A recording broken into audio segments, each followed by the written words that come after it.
Assalamualaikum warahmatullahi wabarakatuh. Waalaikumsalam warahmatullahi wabarakatuh. Pergi ketiban cari pasangan. Tidak lupa singgah di Gedung Gurindam. Kami disambut hangat di Dinas Pendidikan. Tapi sayang salamnya belum menggetarkan. Saya ulangi sekali lagi. Assalamualaikum warahmatullahi wabarakatuh. Waalaikumsalam warahmatullahi wabarakatuh. Alhamdulillah, terima kasih kami telah disambut, diberikan ruang, diberikan panggung. Terima kasih kepada kepala dinas dan bapak-bapak sekalian. Sebelum dimulai, saya dapat ilham dari Dinas Pendidikan sekaligus dari rombongan ucapan selamat ulang tahun kepada kakak Leoni Asmirelda. Semoga panjang umur, sehat selalu, dan sukses tentunya. Amin. Sebelum dimulai, kita satukan frekuensi terlebih dahulu. Boleh? Jika saya ucapkan selamat pagi, silakan tepuk tangan 1 kali. Selamat siang 2 kali, dan selamat malam 3 kali. Bisa dimulai? Oke. Selamat pagi. Selamat siang. Pagi. Malam. Malam. Pagi. Pagi. Pagi. Oke, sekian. Oke, perkenalkan. Nama saya Ahmad Rido, pendidikan SMA dan pernah juga pesantren. Profesi Satuan Pengamanan di Yayasan Nurul Jadid Batam. Sangat senang jadi pengamanan di situ, bukan sekedar mengamankan fisik gedung informasi, tetapi ada nilai tambahnya. Kita membangun karakter. Bagaimana membuat siswa itu tahu dengan peraturan, sadar akan peraturan, dan bahagia mengikuti peraturan. Taat bukan karena ancaman, patuh bukan karena imbalan. Itu yang saya cita-citakan. Selanjutnya, saya bisnis juga parfum Batam. Alhamdulillah anggota PMB di Batam Kota dan sekaligus mahasiswa karya anak bangsa. Saya tinggal di Bengkong, tepatnya Yayasan Nurul Jadid. Oke, lanjut.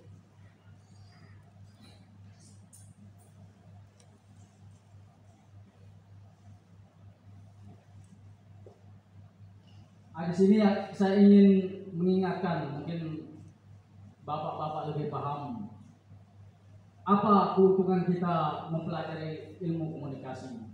Di sini saya singkat ada 6 keuntungan besar yang dapat kita raih jika kita paham, tahu dengan ilmu komunikasi. Lalu apa dan bagaimana ilmu komunikasi itu? Next.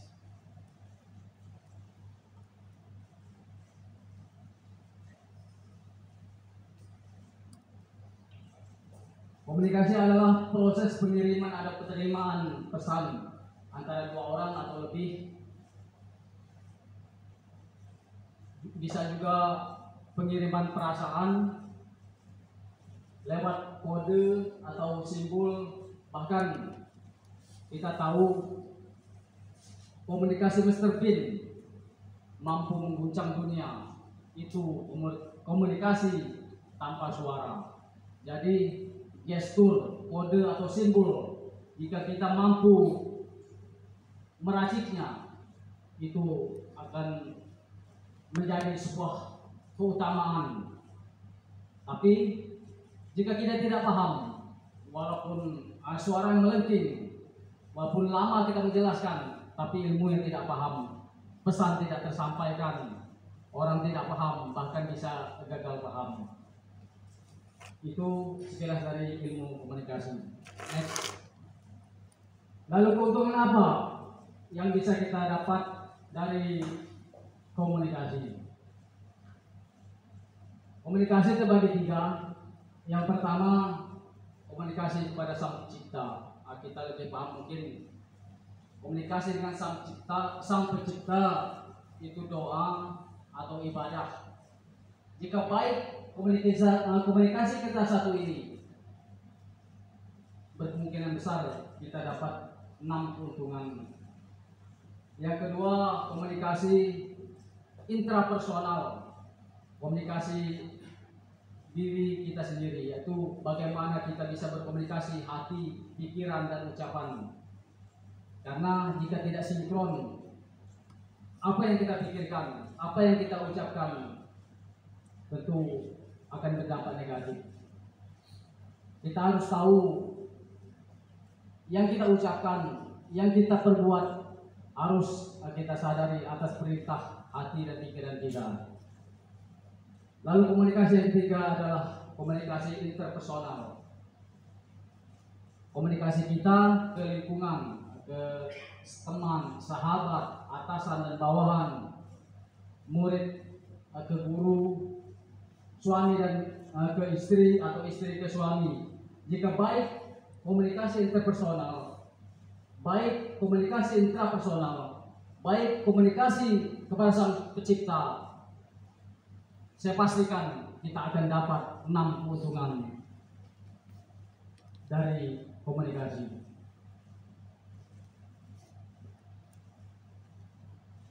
Keuntungan pertama yang kita dapat apabila kita mahir berkomunikasi.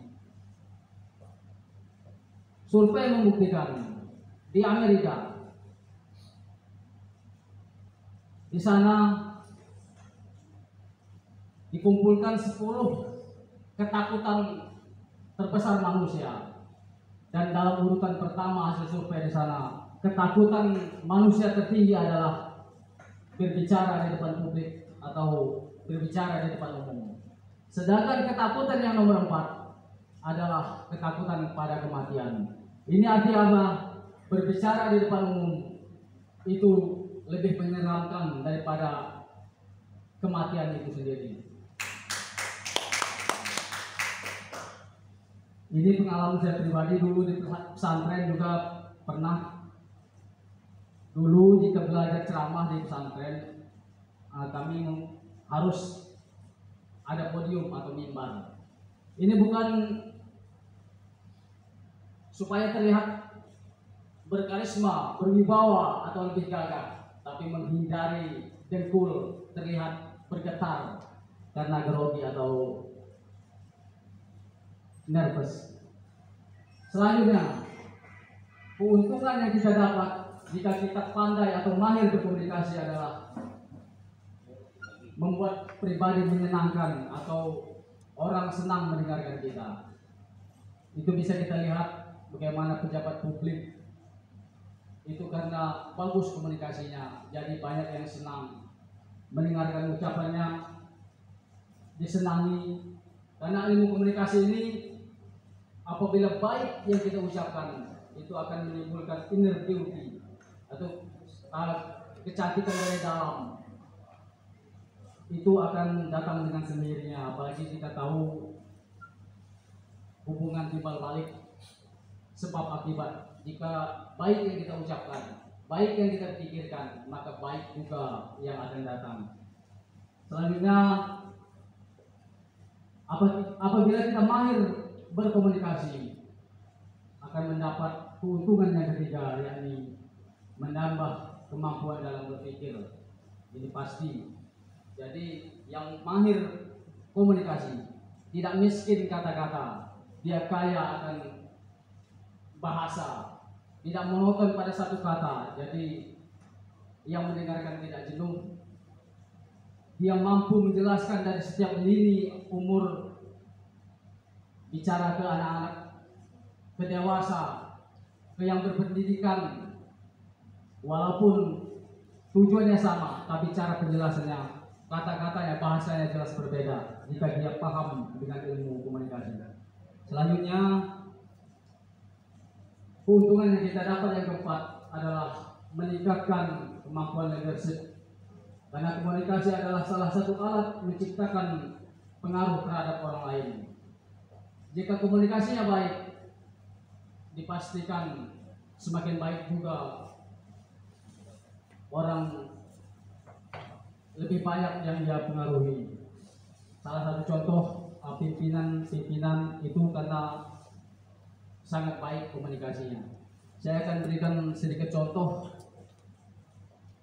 Ada sedikit sulap mungkin. Ini adalah bagian dari komunikasi. Bagaimana saya mempengaruhi bapak-bapak. Karena tidak semua hal di dunia ini mampu kita jelaskan dengan kata-kata. Saya minta yang ulang tahun tadi boleh naik ke panggung. Nah, kita saksikan ulang tahun.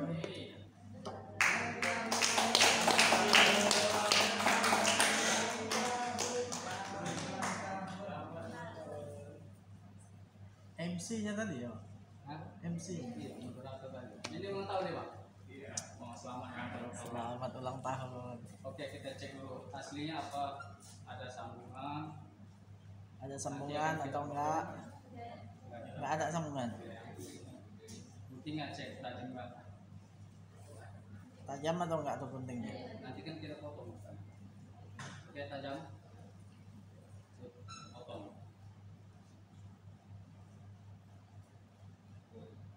Ini terpotong ya.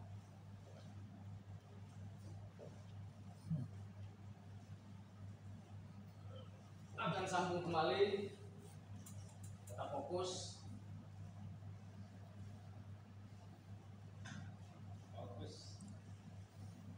Tetap fokus di tali itu deh. Iya.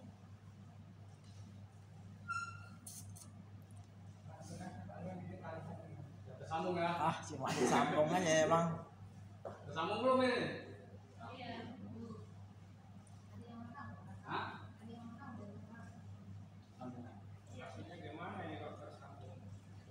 Iya kan, apapun yang kita putuskan insya Allah bisa kita sambungkan. Tetapi kalau ini normal kan, semua pun bisa jika disambung dengan ikatan. Oke. Sambungannya akan kita hilangkan.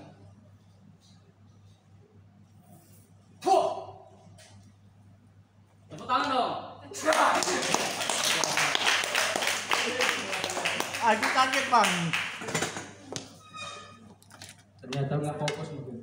Apa terlalu tegang ya? Oke, terima kasih. Ini kemampuan dari leadership. Bagaimana Bung Karno mampu menggerakkan para pejuang. Itu adalah kemampuan leadership. Bagaimana banyak ribuan prajurit sanggup mengorbankan nyawanya karena motivasi para jenderalnya. Itu karena komunikasi. Kemampuan leadershipnya hebat. Selanjutnya, keuntungan kita yang kita dapat dari belajar komunikasi adalah meningkatkan kualitas diri. Itu jelas manusia dinilai dari ucapannya. Jika ucapannya berkualitas, komunikasinya berkualitas, dipastikan dia orang berkualitas. Karena seperti ibarat, jika hitam air keluar dari satu buah kendi, bisa dipastikan isi dalam kendi itu adalah hitam semuanya. Jadi baik, apabila baik ucapannya kita keluarkan, bisa dipastikan kita itu orang baik. Karena manusia dinilai dari ucapannya. Selanjutnya, keuntungan yang kita dapat jika kita mahir atau pandai berkomunikasi adalah mendapat jaminan keselamatan. Ini dapat jaminan keselamatan dari makhluk terbaik, manusia paling berpengaruh di dunia, yakni Nabi Muhammad SAW. Ini didukung oleh seorang non-Muslim kebangsaan Amerika, pengarang buku 100 manusia berpengaruh di dunia, yaitu Michael Hart, meletakkan Nabi Muhammad SAW pada urutan yang pertama, manusia paling berpengaruh di dunia. Apa kata beliau? Salamatul insan bi hifdzil lisan. Keselamatan manusia terletak pada kemampuannya menjaga lisannya. Jika baik ucapannya, baik perkataannya, dipastikan baik dirinya, baik karirnya, baik keluarganya, baik bangsanya, bahkan baik agamanya. Tak peduli dia muslim atau non muslim, jika ia manusia pandai menjaga kata-katanya, dipastikan oleh Rasulullah dia selamat. Dan selain keselamatan juga ucapan adalah pertaruhan iman. Man kana yu'minu billahi wal yawmil akhir falyaqul khair aw liyasmut. Barang siapa yang beriman kepada Allah dan hari akhir, maka hendaklah dia berkata baik atau diam. Jika tidak mampu berkata baik, maka hendaklah dia diam. Ini saja. Terima kasih. Jika tidak bisa lebih baik tidak. Sekian presentasi dari saya. Wassalamualaikum warahmatullahi wabarakatuh. Waalaikumsalam warahmatullahi wabarakatuh. Terima kasih Abang Ridho Ya, telah memberikan ayat terakhir. satu